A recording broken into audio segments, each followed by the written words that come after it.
think someone is watching you from a distance, and you don't even know why. This isn't paranoia. This isn't fantasy.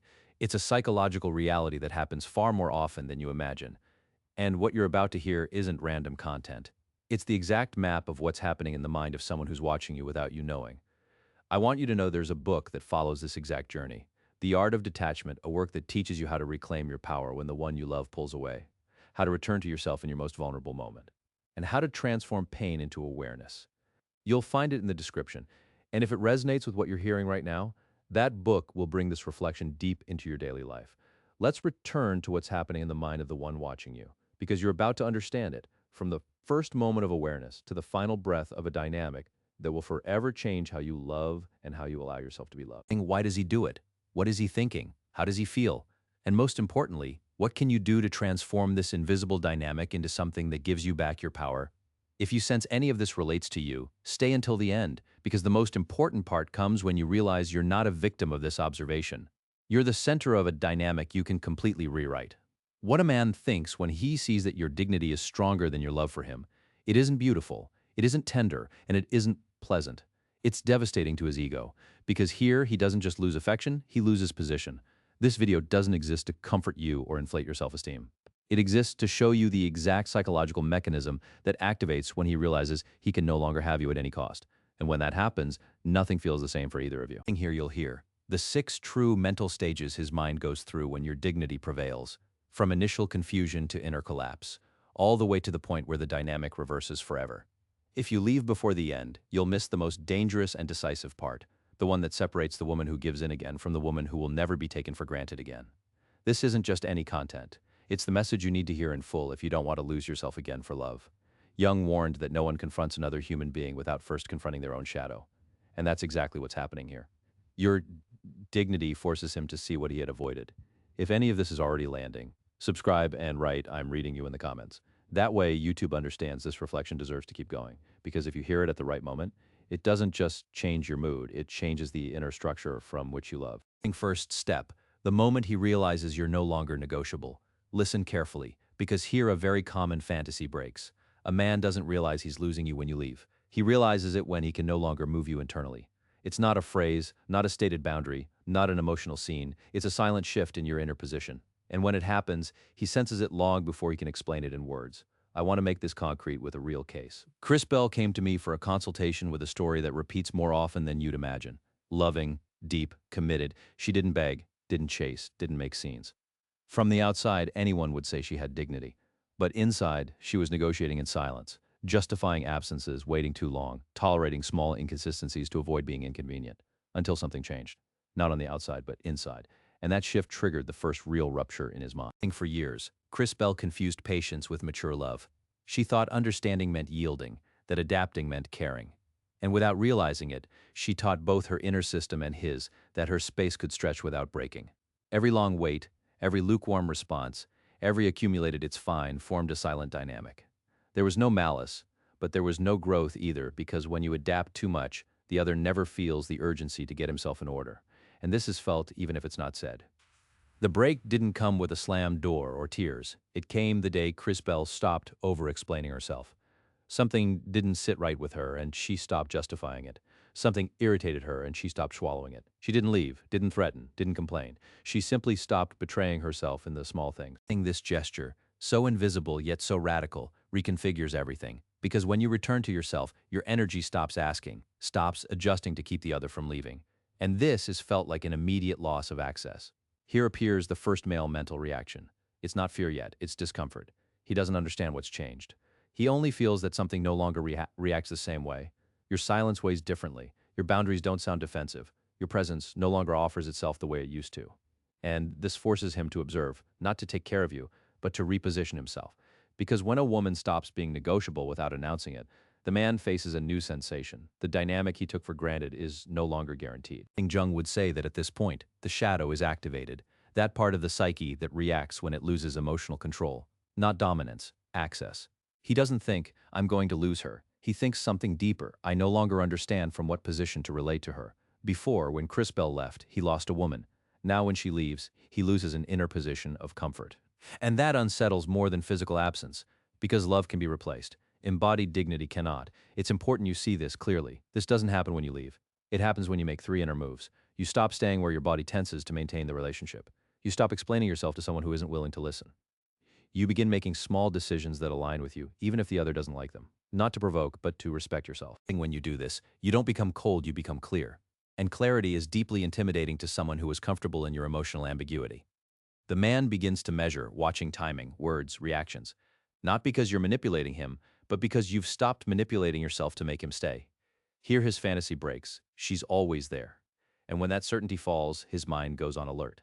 It's not love yet, it's recalibration. Because no one appreciates what seems unconditional, but they do appreciate what has silent boundaries. This is the true beginning of psychological respect. Many women believe dignity is hardness. No, dignity is inner coherence sustained over time. Chris Bell didn't become distant, she became whole, and that activated a dangerous question in him. What place do I occupy now? You're no longer reaction, you're presence. You no longer chase, you choose. And this constant choice without words disarms every dynamic based on comfort. There's no punishment here, there's structure, and structure orders more than any declaration of love. This step is silent, but irreversible, because once your system learns it doesn't have to strain to love, it can't go back. He feels it even if he doesn't name it. He knows something has changed, that he can no longer count on your emotional flexibility. And this forces him to define himself, grow, or withdraw. Both options are born from the same point. Your return to yourself, not from external threat, but from an inner integrity that's no longer negotiable. I want you to hold this phrase as an anchor because it changes the entire game. I don't have to leave to stop being negotiable. I have to return to myself. When you integrate that, the bond stops holding together through inertia, and the male mind, losing comfort, begins to compare. Not you with the past, but with any other woman who doesn't embody this level of coherence. And there, something even deeper begins. In the next step, we'll enter this critical point. Why does your dignity activate more respect than all the love you've given? Because without you realizing it, he starts measuring what he had with you against what he can no longer obtain so easily. This is the moment the inner game becomes irreversible, and when you stop being a memory and become a reference. Second step. Why your dignity activates more respect than all the love you gave together. It hurts, but it liberates. Love, when it has no structure, becomes landscape. It's there, it sustains, but it doesn't order. What truly reorganizes a man's mind is the inner form from which you love. When you love without abandoning yourself, when you don't shrink to fit, he can no longer read you from comfort. And this silent, firm shift weighs more than any emotional promise you made before. The common mistake is believing that giving more love generates more commitment. No, it generates more habit. Dignity, on the other hand, introduces a new variable, consequence. Not punishment, not coldness, coherence. Carl Jung explained that the psyche respects what has contour. When you have clear inner boundaries, the other perceives that there's something he cannot cross without being transformed. And that arouses respect even before desire because now he doesn't possess you emotionally. He must position himself before you. Here, an unconscious comparison occurs. He begins to contrast. He doesn't verbalize it, but he feels it. Your current presence against the past version that always adapted. Your calm against your old waiting. And this contrast generates inner tension because before, your love was guaranteed. Now, your access is not. And when access stops being assured, the male mind enters evaluation, not romantic, strategic. Do I rise or do I lose this place? This question marks a before and after. Many women think this is manipulation. No, it's not. Manipulating would mean changing to provoke a reaction. Here you're not changing for him, you're changing for coherence with yourself, and that feels different. Your energy no longer pushes, no longer asks, no longer adapts. It is. And this stable presence, without effort, disarms more than any speech because he can no longer lean on your emotional flexibility to stay the same. Now he must grow or feel uncomfortable until he leaves. In consultation, this point appears in their confused phrases. I don't know what's happening to me. I sense she's different before it was simpler. Simple isn't love, it's access without consequences. And when that's lost, something new appears, real attention. Not always healthy, not always mature, but finally, attention. Because your dignity has forced his system to wake up, not from fear of losing you physically, but from the feeling of losing an inner place that gave him security without effort. This is where many women doubt and step back. When he starts approaching differently, measuring, being more attentive, the temptation to give in again appears, and there everything is decided. Because if you use your dignity as strategy, it dilutes. But if you maintain it as identity, it solidifies. Jung would say this is the moment the bond stops being projection and becomes conscious choice, and not everyone is ready to choose from there. Your dignity doesn't guarantee he'll stay. It guarantees something more important, that you won't lose yourself. And paradoxically, that's what has the most impact, because you're no longer moving from fear of losing him. You're moving out of respect for your inner axis. And this emotional autonomy shifts the balance. He's no longer the evaluator. Now he's the one who must figure out whether he can rise to the coherence you embody without announcing it. This respect isn't born from sacrifice, it's born from boundaries. Not from drama, but from sustained calm. When you don't react from the wound but from clarity, he can no longer play at the same level as before. And that makes things uncomfortable, but it also awakens. Because dignity doesn't seduce like attachment does, but it leaves a trace that doesn't erase easily, even when the relationship ends. And you become the inner reference, not the romantic memory. I want you to see this without idealizing. Some men grow in the face of this, others withdraw. Both outcomes are coherent. What changes is that you no longer negotiate your center to hold someone. And when your love is born from there, it stops being a constant offer, it becomes a shared choice. That's the difference between being desired and being respected. And the male mind, even if it doesn't admit it, always knows when it's facing the latter. In the next step, we'll enter an even more delicate zone. Before we enter the next step, pause for a moment, because what you're hearing isn't isolated content. It's part of a much larger journey. Everything we're talking about. The moment you stop being negotiable, dignity becoming structure and not hardness, the return to yourself is contained in the book The Art of Detachment. It's a guide to stop betraying yourself in the small things and return to your center, even when it's scary. The full journey awaits you, and when you're ready, it's yours. What happens when he starts to feel fear? Not of losing you, but of not being enough to keep you. There, contradictory behaviors appear, approaches and withdrawals, silent tests. And if you don't understand this point, you can confuse intensity with love. But if you do understand it, you'll remain steady while the dynamic completely flips from the inside. Third step, when respect begins to transform into silent fear. It's not the childish fear of losing you, it's the adult fear of not measuring up. Here the male mind enters contradiction. He wants to get closer, but fears exposing himself. He seeks you, then withdraws, not because he's playing, but because his identity is reorganizing. Your dignity forces him to look at himself without the cushion of your availability. And that activates an inner anxiety, even if outwardly he shows calm or distance. This fear doesn't express itself in clear words.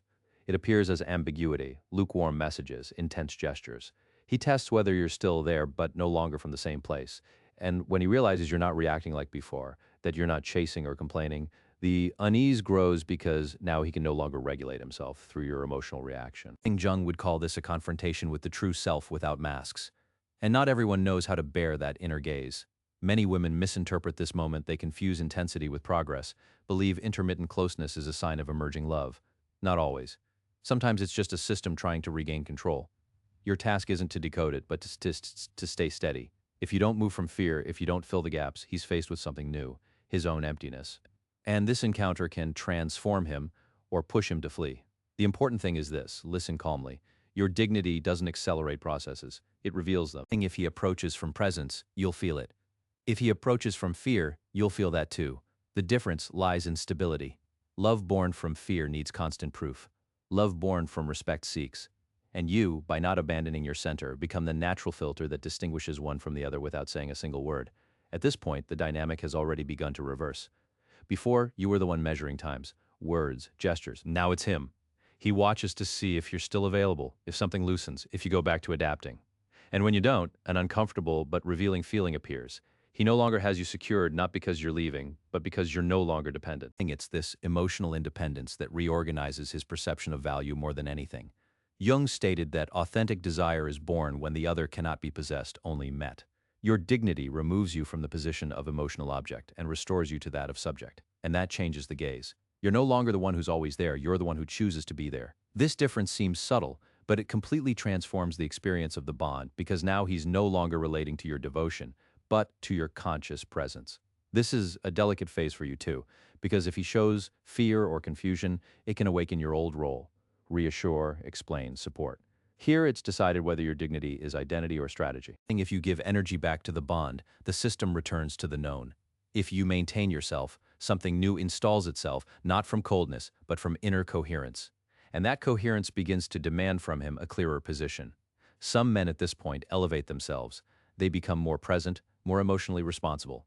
Others weaken, not because you did something wrong, but because the level has risen, and dignity doesn't negotiate downward. You don't push, don't threaten, you simply don't descend. And that redefines the bond without confrontation because true respect isn't imposed, it's embodied.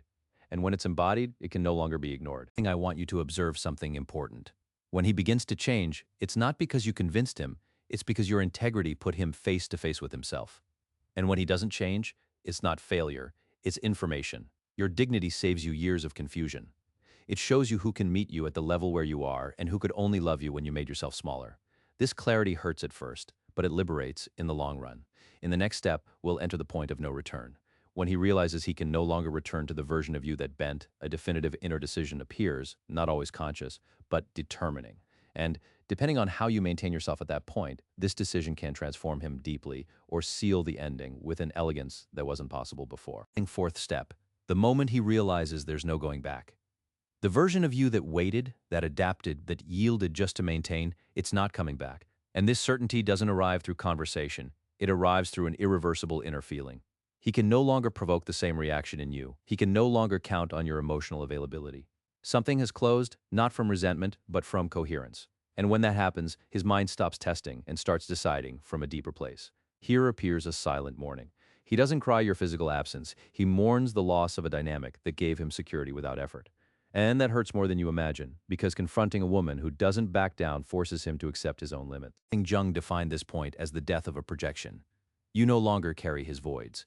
And when the projection falls, only two paths remain: mature or withdraw emotionally. If he decides to stay, the way he looks at you changes, no longer from comfort, but from conscious respect. He begins to regulate himself, to take emotional responsibility, to measure what he offers, not from fear of losing you, but because he understands he can't keep you from the same level. Your dignity has raised the standard without demanding it. And this movement redefines the bond. You're no longer refuge, you're encounter. And not everyone knows how to love from there. If he decides to leave, even the closure is different. There's no persistent drama, no endless back and forth. There's a clear sense of inner boundary. You don't chase explanations, don't try to convince. And that leaves a trace, because even if he leaves, he carries with him a reference impossible to erase, that of a woman who didn't negotiate her access for love. This image returns later when other dynamics no longer suffice.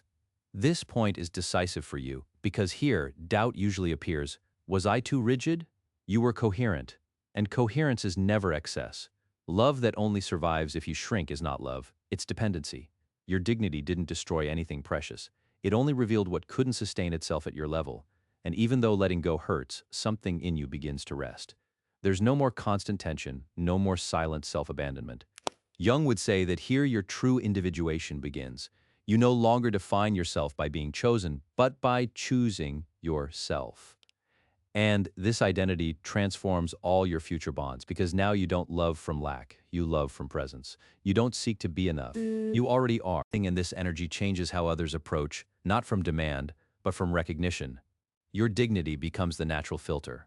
This step marks the definitive before and after. It doesn't matter if he returns or not. You no longer return to the version that waited for crumbs. And that's the real gain, because now you know you don't need intensity to feel valuable, nor promises to stay.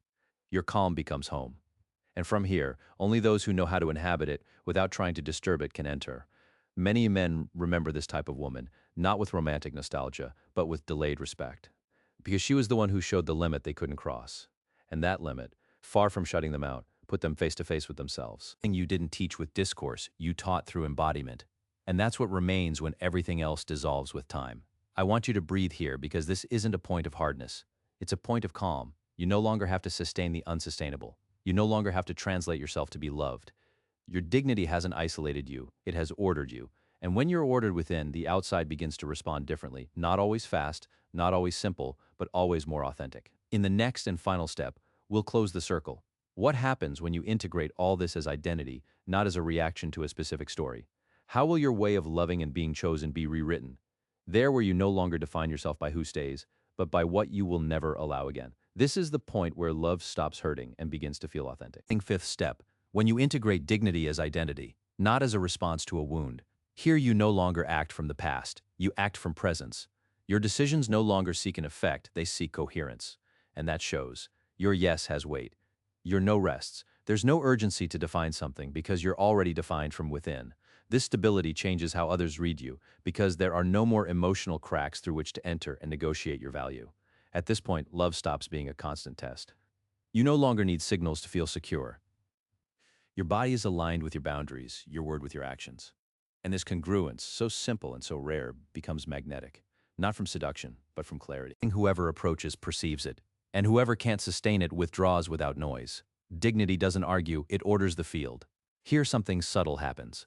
You begin to notice you no longer hook into vague promises or intensity without direction. Your system recognizes the difference between presence and performance. This saves you time, energy, illusions. You don't become demanding, you become precise. And emotional precision is a language understood only by those ready to connect without games. The rest falls away on its own, without friction. Jung spoke of integration as the act of stopping fragmenting yourself to please others. That's what you do here. You no longer separate what you feel from what you allow. You don't negotiate your intuition to maintain a bond. And when someone tries to cross a boundary, your body reacts before your words. There's no anger. There's an elegant withdrawal. And this withdrawal, far from closing the heart, protects it. This is the point where many say, I no longer attract the same kind of people. Exactly, because you're no longer transmitting from lack. Your dignity changes the frequency. You no longer call in those who need to be held, but those who know how to hold themselves. And that doesn't guarantee quantity, it guarantees quality. Less noise, more truth. Less fear, more choice.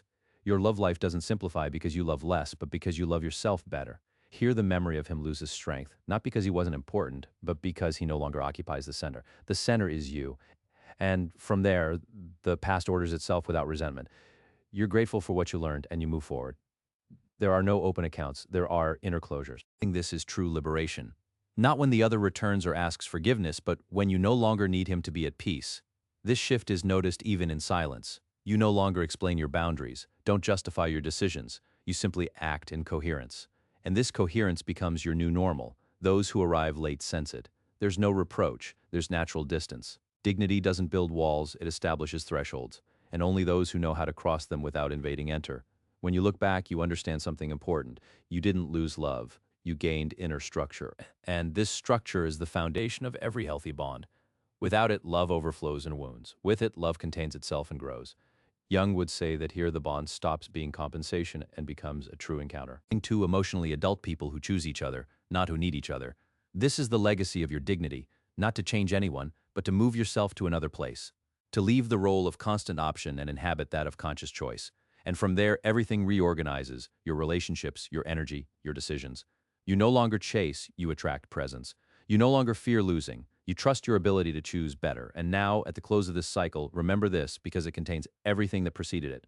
Your dignity doesn't distance you from love. It brings you to the right one. It doesn't make you inaccessible, it makes you authentic. And when you're authentic, love stops being a struggle and becomes a home. From here, you don't go back because you're no longer seeking to be chosen. You choose yourself. Sixth step, when everything reconfigures from within. You no longer act from reaction, you act from identity.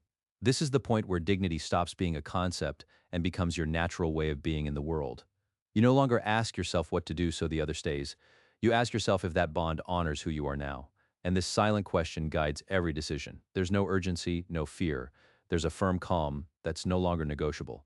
Here something profound happens. Your nervous system learns that love doesn't have to hurt to be real. You no longer confuse intensity with connection nor sacrifice with commitment. Your body recognizes when something is healthy and when it's not. And this inner intelligence saves infinite explanations. You don't need to close cycles with words, you close them with coherence. And that coherence is felt even in your silence, even when you say nothing. Many men don't forget a woman like this, not because she was perfect, but because she was whole. Because she didn't betray herself to be chosen. Because she showed, without speaking, what someone who respects herself looks like. Jung said that what isn't integrated repeats itself, and you've broken the repetition. So you've become an inner reference point for those who've known you. Not everyone recognizes it right away, but everyone remembers it. This is the point where love stops being a psychological game. There are no more tests, strategies, roles to maintain. There's presence, there's mutual choice. And if there isn't, there's still peace, because your value no longer depends on being desired, but on being faithful to yourself. This inner faithfulness is the foundation of every bond worth living. Without it, everything is negotiated. With it, everything is ordered. I want you to hear this with tenderness. Not everyone can love you from this level. And it's not a loss, it's a natural purification. Your dignity doesn't exclude, it filters. It lets in those who can sustain a relationship without depending on your self-sacrifice. And even if the path becomes more selective, it also becomes lighter. Less noise, less confusion, more truth. When you integrate all this, you no longer look back with guilt, but with understanding. You understand why you yielded, why you waited, why you adapted, and you also understand why you can't anymore. Not because you're hard, but because you've grown. And growing means letting go of old versions of yourself. That too is self-esteem, one that doesn't need to prove itself, only sustain itself. Carl Jung spoke of individuation as the most courageous act of the human being, becoming what you truly are, even if it means losing bonds that only existed through dependency. And you've walked this path. And in doing so, you've changed the way you love, choose, and let yourself be chosen. You no longer seek to complete yourself, you share from your fullness. This is the love that doesn't consume. If this message has reached you, stay a moment, like this video and subscribe. Write in the comments which part of this journey touched you most, because when we share from truth, YouTube understands it deserves to be heard by more people. And this type of reflection only reaches those who are ready to hear it. Don't forget this when you close the video. Your dignity is not a barrier, it's a beacon. It doesn't drive love away, it orients it. And from now on, whoever comes toward you will come knowing they can't take you for granted, but they can find you through choice. That's the difference between a bond that consumes and one that sustains. Today, you don't leave with techniques, but with an embodied truth. You don't have to prove your worth or convince someone to stay. Your simple, aligned, and steady presence already says it all. As a final reminder, integrate this into a phrase that will accompany you from now on because it defines your new place. I am the boundary that teaches how to truly love.